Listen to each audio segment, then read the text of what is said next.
Motor racing has always had its share of controversy since its inception. The sport has seen participants with questionable motives and individuals with a knack for exploiting others.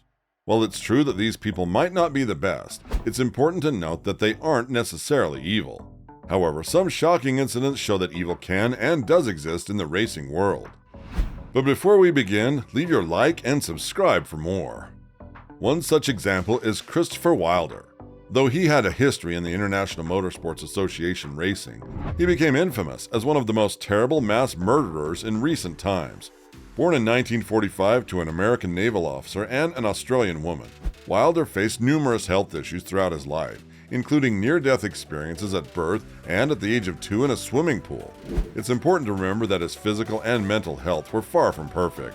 By the time he was 17, Wilder had already been arrested for participating in a group assault on a woman and had been involved in stalking and committing terrible acts. Many people believe that the justice system's lenient sentence of 1 year of probation and electroshock therapy contributed to his downward spiral. When he married at 23, his wife discovered pornographic photos and women's underwear in his car, accusing him of abuse. Despite being married for only a week, Wilder allegedly made multiple attempts on her life. He eventually fled to Boynton Beach, Florida in 1969, where he quickly built up a fortune. Before entering racing, Wilder had already set up a construction and a real estate business, earning a steady income. He also owned a Porsche 911 and a speedboat, which he used to race with friends for fun. It seemed that his love for thrills was what drew him to racing. However, this probably wasn't enough to satisfy his darker desires. Wilder's interest in photography, which began while he was in Florida, led him to spend some time at racetracks. He observed and photographed race car drivers and the people he would later target as his victims. In 1971, Wilder was reported for attempting to sexually assault minors and for soliciting nude photographs from women. Medical professionals who examined him determined that he should not be left unsupervised, as he posed a danger to himself and others. However, their efforts, as well as those of the legal system, repeatedly failed. Wilder would promise women modeling contracts, only to sexually assault them afterward. In 1982, he was arrested in Australia for sexually assaulting 2 high school students, but his parents paid the bail, allowing him to return to the United States. Despite his criminal history, the court kept postponing his trial, which was eventually set for April 8, 1984. He was allowed to return to Florida. Around this time, Wilder's involvement in auto racing increased significantly. He would take women on photography dates to race events and tracks across the country, trying to impress them and portray himself as a respectable member of society. In 1982, he ran 5 amateur races before becoming professional the following year. His first race in the IMSA GTU category was the 12 Hours of Sebring. He co-drove in 2 other races that year, both of which his team finished in the top 10, Road Atlanta and the season finale at Daytona. In 1984, when the team he was driving for disbanded, Wilder decided to start his own team. He acquired a Porsche 911 and formed a team of his own. His black Porsche 911 finished 14th in the G2 class and 52nd overall at the 24 Hours of Daytona.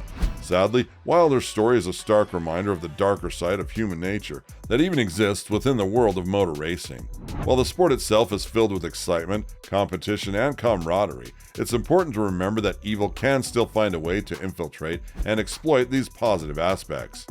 Wilder's case is a prime example of how some individuals use their involvement in racing as a cover for their sinister intentions.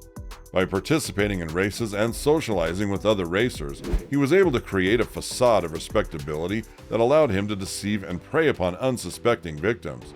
The fact that he was able to hide his true nature for so long speaks to the difficulty of recognizing and addressing evil when it hides in plain sight.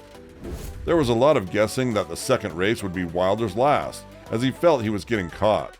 Wilder didn't do too badly in the Budweiser Grand Prix of Miami, finishing in 17th place. Being a driver meant more attention, which could help him gain respect from those who didn't know much about racing or social situations. His terrible actions after the race became the most violent in U.S. history. The first woman Wilder approached was Rosario Gonzalez, who worked as a spokesperson for an aspirin company handing out free pills to race fans. After that race, she disappeared and was never seen or heard from again. Some people believe Wilder convinced her to join the race, promising her a chance to become a famous model if she went with him for photo shoots. Witnesses saw them leaving the racetrack together at noon. About a week after competing in the Miss Florida pageant, Wilder's ex-girlfriend, Elizabeth, or Beth, Kenyon, also vanished. Her parents hired a private investigator who found out she and Wilder knew each other from the same beauty contest. When Wilder was suspected of kidnapping, hurting, and killing several young women in different states, a huge search started across the country. Over the next 6 weeks, 6 more women were attacked, and at least 20 more were linked to him.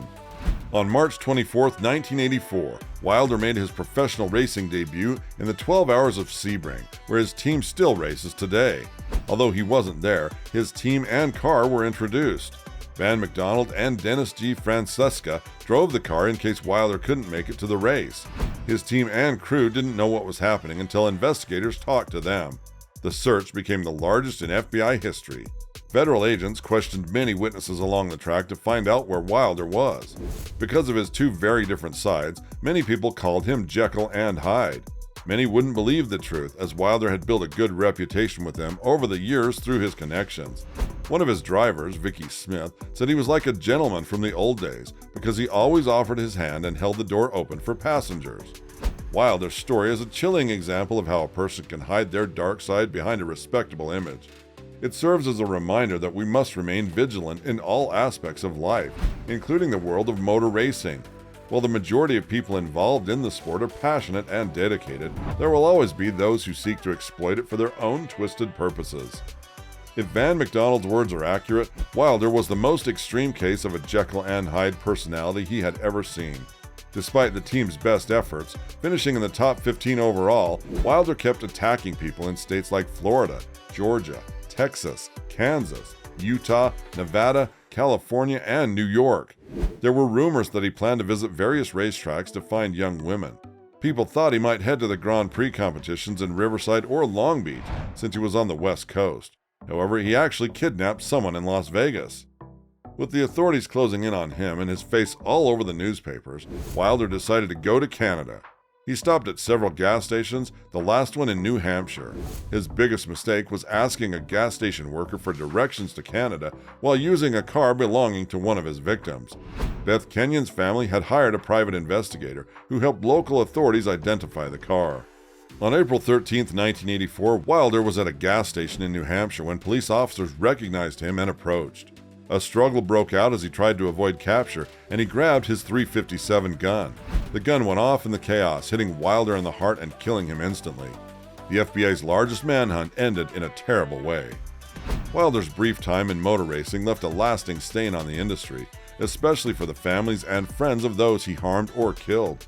Pretending to be a gentleman, he blended in with the racing community to carry out his terrible actions. While Wilder has been connected to many other unsolved cases, 2 important lessons can be learned from this case.